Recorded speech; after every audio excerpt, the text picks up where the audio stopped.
Dark Souls 2 Scholar of the First Sin is an enigma to me. Dark Souls 2 is a game I love, but also a game that I wish would fall into the fiery depths of hell because I hate it so much. Dark Souls was a game I loved, Dark Souls 2 was a game I somewhat liked, and Dark Souls 3 was a game I enjoyed every moment. But Dark Souls 3 is not today's topic. You guys will have to wait another 2 weeks for that one. A lot had changed since Dark Souls 1, and it's very evident by looking at the footage side by side of Dark Souls 1 and 2, which is a really long stretch. Dark Souls 2 is a beautiful game, running at a whopping 60 FPS on consoles, the only Souls game to reach that goal without making a remastered re-release with trashy bugs and stuff. Hey, at least it came with the DLC. Dark Souls 2 Scholar of the First Sin comes with Dark Souls 2 and all of its DLC, but much like my previous Souls video, I won't play the DLC because of time constraints and the fact that I didn't feel like it. Dark Souls 2 wasn't an experience I relatively liked that much, which is what I'm going to explain to you shortly, but before we get started, I just have to say a few words about this. Much like my previous video, I need this to be seen more, so everybody needs to go around and share this fucking video around. And at the time of writing this, I haven't yet published my Dark Souls 1 video, so I don't know how well it did. But I need you guys to help me out with these videos, so spread this around and make me somewhat more popular. I know you dumbass kids who watch my YouTube channel know me IRL and have no clue what I'm talking about because of how ignorant you are, because if you cannot understand the English or game design, watching this video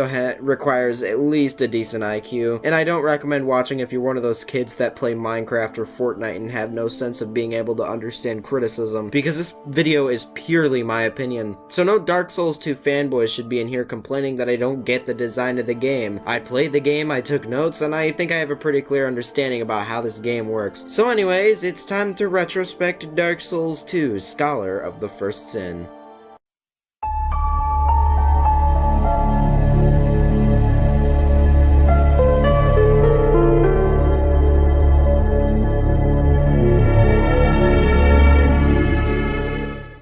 Dark Souls 2 opens with a cutscene, and this cutscene is not interesting in any way. It doesn't build up any Lord Soul bosses or any key characters. It just tells us to travel to Drang Lake and break the undead curse. I like how the goal is more centered around you this time around, but nothing really seems to matter. Your journey seems really railroaded this time around, and you're not doing anything to save Drang Lake. You're just doing shit to break the curse, and you don't even fucking do that in the end. You just kinda sit on a throne and do nothing. Dark Souls 2 as a story doesn't matter as much to me as Dark Souls 1. Drang Lake is not as memorable as Lordran for a lot of different reasons. For one, the world doesn't feel authentic. Let me explain. Dark Souls 2 opted for a more linear design with its structure and turned into more of a Zelda structure than a Metroidvania structure. Nothing in this game is as interconnected as the first game, and the world just feels artificial. Lordran wasn't just impressive graphically, the world was assembled in a way that made geographic sense, and the characters in the world were put there for a reason. I never really remembered any cool bosses of Dark Souls 2, and the ones I did remember by name were the ones that frustrated me the most. Dark Souls 2 was just such a downgrade from memorable characters like the Crestfallen Warrior or Siegmeyer of Katarina. Every character in Dark Souls had their own agendas, and when you have a place like Firelink Shrine, it was a place where heroes came and went in Lordran. Dark Souls 2, however, has a more static hub area that leads you in only 5 directions: Forest of Fallen Giants, Hades Tower of Flame,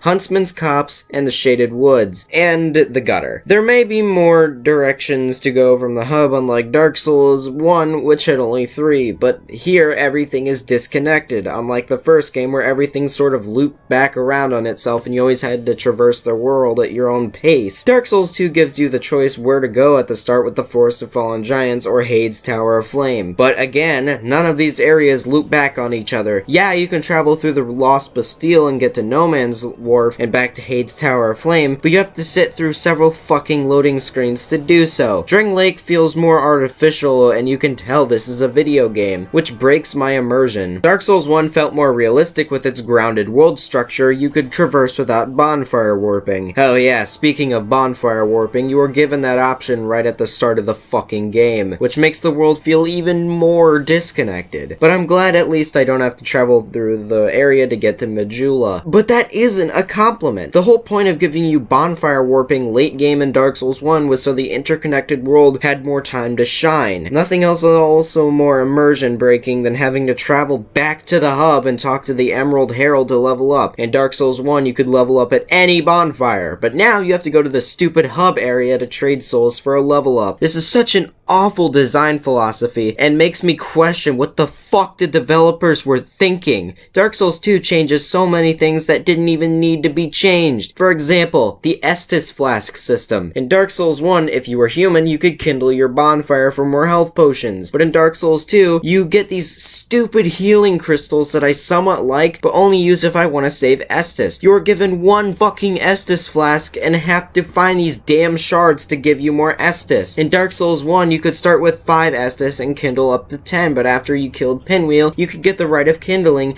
which allowed you to carry up to 20 Estus flasks. But in Dark Souls 2, your max Estus is 12, and giving the player only 1 at the start is such a slap in the face. Why not give them 5 and place 15 shards around the world? Then I wouldn't be complaining as much. It doesn't help that enemy aggression in Dark Souls 2 is ramped up so you barely have any room to heal, and healing takes way too fucking long in this game. It takes you 2.75 seconds to drink a single Estus flask. In Dark Souls 1, it only took 1.75 seconds. By increasing your healing time by a second, that could mean life or death, and that's bullshit. And for bosses that constantly attack you, this is really fucking irritating. And it also takes a few seconds for the health bar to replenish instead of instantly like Dark Souls 1. So this just allows you to get hit while you're healing and die, which is so fucking irritating. There is always input delay with my button presses, so drinking an Estus was not always responsive, and I could end up dying when things were completely out of my control. And if there's one thing I hate, it's when things are out of my control in video games.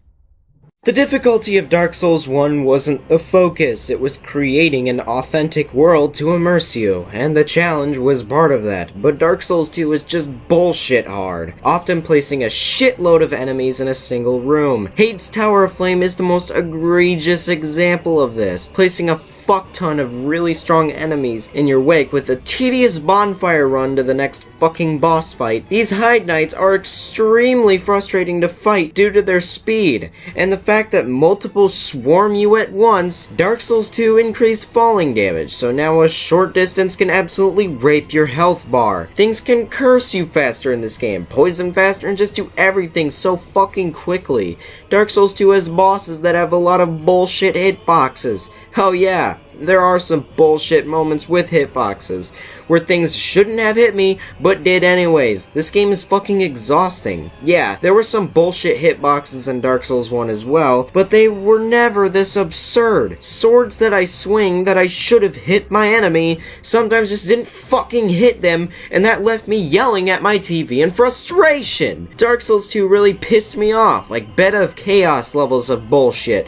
There were a fuck ton of areas in this game where a giant load of enemies would swarm you and you can't do anything but just accept your death sometimes. Getting swarmed by Alon Knights in the Iron Keep and these turtle motherfuckers is really frustrating. Not fun. The fact that I had to adjust my playstyle to deal with large groups of enemies was cool, but having to run around groups of enemies just to lay in a few hits is beyond tedious. I hate it when some jerk-off NPC decides to invade me at the most inconvenient time while I'm being swarmed by skeletons and other shit. I complained about this many times before with the other video games. The challenge of enemies in games like Minecraft comes from their numbers more than their intelligence, which is why I fucking hate the AI in Minecraft. Getting swarmed by zombies in that game is frustrating when you only have a wooden sword. It feels the same with Dark Souls 2 or any other Souls game where you get swarmed by enemies with no time to react. In Dark Souls 1, you rarely ever got swarmed, and if you did, you weren't paying attention to the environment, kiddo. But Dark Souls 2 throws enemies at you from fucking nowhere and ambushes you and gangbangs you. That's not fun, that's monotonous tedium. Did I mention the fact that Hidetaka Miyazaki wasn't in direction of this Souls game? He was directing Bloodborne at the time. Just wanted to point that out. There is a Miyazaki school of thought where the game is centered around immersion and world building, and there's the Namco Bandai school of thought where everything must be hard. Lol, get good, noobs. What are you, a bitch? What's better than 2 bell doggos? How about fucking 4 of them? Good luck, dicks. What's better than one big ass enemy that does shitloads of damage? How about 3 of them in the same room, where you have to fight 2 at once? 2 enemies that almost one-shot you? How about fucking 10 of them? That's fun, right? That's what the kids want. It's an extreme turn away from what Dark Souls was and should be. Yeah, there have been cheap deaths in games I consider fair, but Dark Souls 2 is just full of so many cheap and unnecessary deaths. It begins to feel monotonous. Dark Souls showed me how to persevere, and Dark Souls 2 taught me the tedious monotony of everyday life, and that is fucking horrible. The bosses don't make this any better. Every boss in Dark Souls 2 is forgettable as hell because they're all giant sword-wielding enemies. These bosses have some of the most retarded mechanics and bullshit tactics. Take the bosses like the old Iron King, who has a hole in his arena, and where the boss can knock you back into with fucking fire breath? Fire doesn't work like this. It shouldn't have knockback. It should just burn you really quickly. This boss was specifically given knockback to knock you into the lava, and that gets frustrating. It also doesn't help that fire-breathing enemies have this fetish with breathing fire for 10 seconds over your corpse, and when you stand up to heal, you can't because you're fucking burned alive. Like, how the fuck was I supposed to avoid that?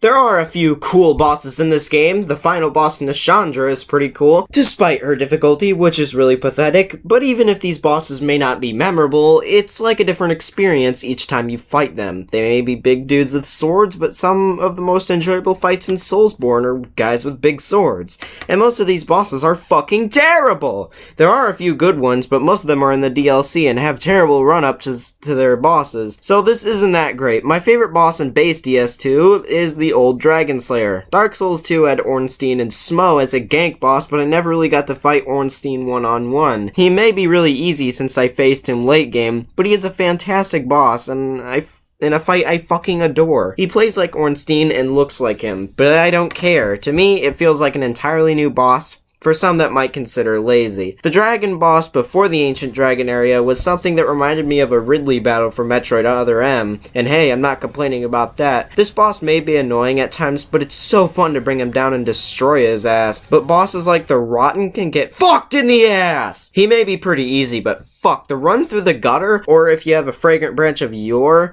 which I'll talk about in a bit, there's a bonfire. You have to run through all this shit to get to his boss arena. His arena can kill you instantly with the fire, and his attacks are erratic and unpredictable. The Great Mighty Pooh is a giant pile of shit I hate fighting every playthrough. If you chose to fight the Ancient Dragon, well, good luck to you, because he is the most insulting and bullshit boss, which I didn't bother to get footage of because my first playthrough, I tried fighting him, and fuck the Ancient Dragon. People say the Royal Rat Authority sucks, but I actually like him. Kill the rats really fast and stay under him and whack the legs. It's really cool. He may be a discount Sif, but whatever. Sif is a good boss.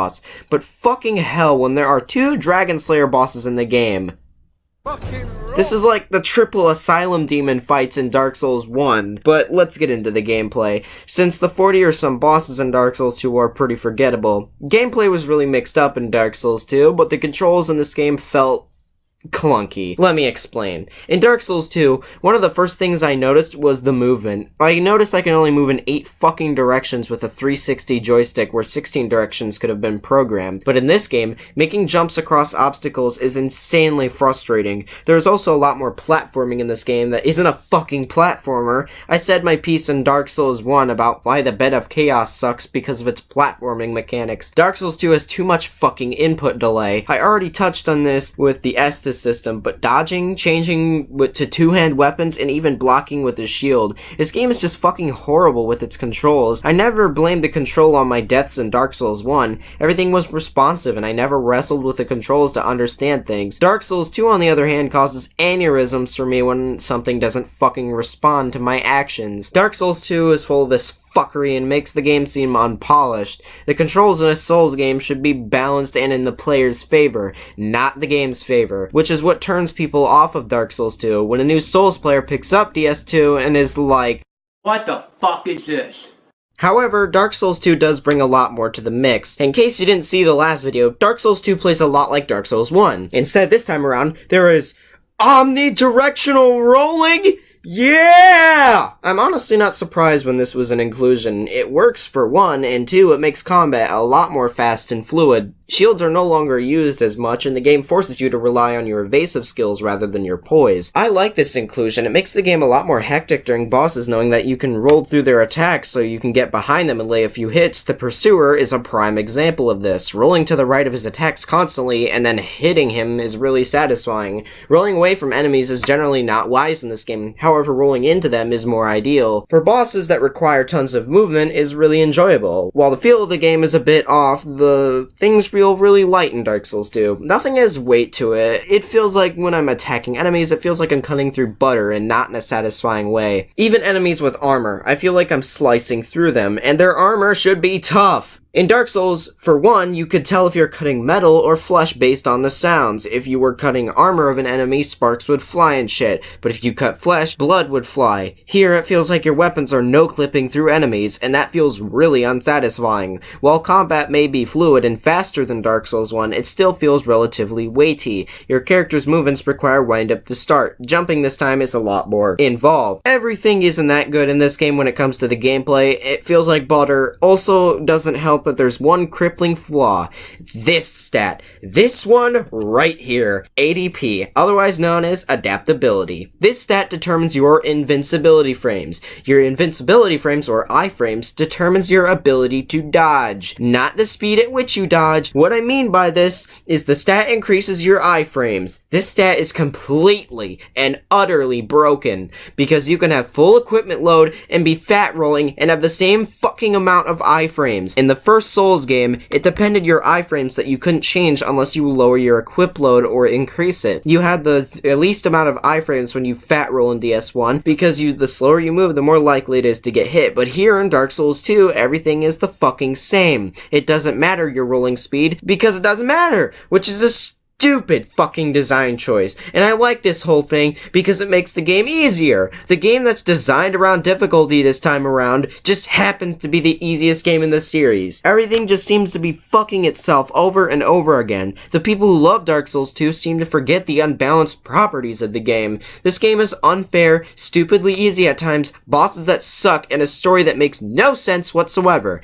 What else is there to criticize in this game? The level design in From Software games is unanimously acclaimed for being intricate and well designed. Dark Souls was filled with so much detail, but in Dark Souls 2, things feel boxed in. The world feels fake, nothing feels natural. As I said earlier, nothing fits together logically. These areas are beyond frustrating, with level design that makes me cringe. These areas are frustrating not just from their confusing layouts, it's the fact that there is a ridiculous enemy placement throughout. Black Gulch is notorious for being absurd. As a poison area, there are no bonfires throughout, and that the game has the audacity to throw a bunch of bullshit enemies along with an NPC invasion. These areas feel so lazy, and none of them are very fun to play, though. Iron Keep is retarded with the Elan Knights everywhere that swarm you, and lava that kills you instantly. This area is so frustrating, not just because of the absurd bonfire locations, but the fact that the boss of the area can get fucked. Smelter Demon fight is just fucking awful. The bonfire run is the worst thing in the world, and the fact that he is the most frustrating boss ever. I decided to tackle him after beating the game because he's so fucking horrible. Also doesn't help that there's a boss in the DLC that's literally a fucking reskin of the Smelter Demon. Oh my god, the Shrine of Ammonia can just... Oh my fucking... This motherfucking area can get fucked by a cactus. Having to use your bow and arrow for aggro is just so tedious. Not to mention, the boss of the area is stupid as shit. Demon of Song is frustrating for me this time around. These wizards shoot homing soul arrows at you, and they do lots of damage, which is so bullshit. Shrine of Amana is the most tedious area in the entire game because of this. I don't know much about the DLC area since I didn't complete them but one, but the old Iron King DLC is just like the base game, with overwhelming enemy placement, frustrating design, and bosses that have horrible run-ups. This is not what Dark Souls should be, and I'm glad Souls games won't be made by Bandai anymore, because this level design is the worst I've ever seen in a Souls game. But areas like Black Gulch are any indication that this game has bad level design in all these cases.